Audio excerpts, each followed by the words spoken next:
So next up, I'd like to talk about the course curriculum and what we cover, and I'll try to break it down into some smaller pieces because on the surface, we cover quite a few topics related to Git and GitHub. So there's always a pressure, honestly, in these courses to fit as many related topics as possible into a course just to compete or to stand out in some way.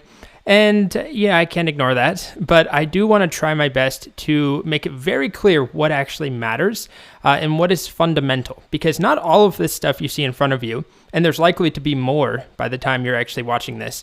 There will be more videos or more additional sections added towards the end because students request them. But anyway, not all of these are critical. So there's a couple of chunks, I guess, that I would break things down into. The first bit is all about the core functionality of Git, working with the very, very basics, things like adding and committing and creating repositories, git log, git status, creating branches, checking out, switching, merging. That is your core Git toolbox.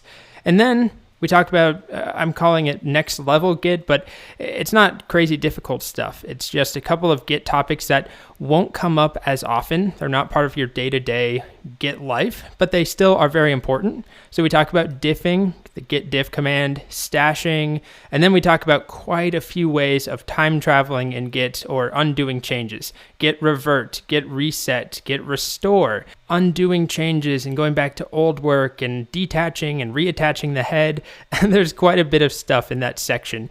So it's important, but it's just not part of this Git core. Then we move on to GitHub and collaboration. So I've grouped together 4 sections here. I don't really have a nice title for it, but we basically learn about the basics of GitHub, working with GitHub, getting our code up on GitHub, getting stuff down from GitHub. We talk about things like GitHub pages and GitHub gists and collaboration workflows. That's a very significant chunk of this course. We spend a lot of time on that, talking about the different ways that you could use Git with a team to collaborate along with GitHub and different structures, different strategies you can employ. There's not just one way, and they all have some certain strengths and weaknesses. So I demonstrate those and spend a lot of time talking about it. It's pretty important stuff. So I've grouped that together with GitHub. And then after that, it's kind of just a mixture of other Git stuff that I felt compelled to include. And these are some of the more advanced topics or the niche topics.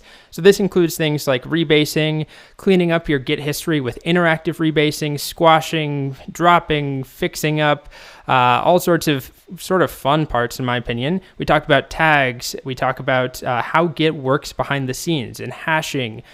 We cover things like Git objects, Git blobs, Git trees. So there's stuff in here that you could go your whole life as a Git user without knowing. I think it's worth giving you the option, at least, to check it out if you're curious. We talk about creating custom aliases and shortcuts and ref logs. That's a fun one. I'm happy with how that section turned out. And as I said, there's likely to be more. If you scroll down right now through the curriculum, there's likely more content in the course that's not included here.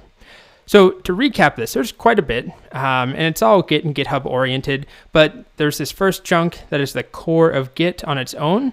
Then we talk about some next level Git topics that are absolutely important to know, but they're not part of your typical hour-to-hour or day-to-day use case for Git, or they might not be. And then we talk about GitHub and collaboration workflows, and then it's just a bunch of other Git-related topics at the end that I had a lot of fun recording.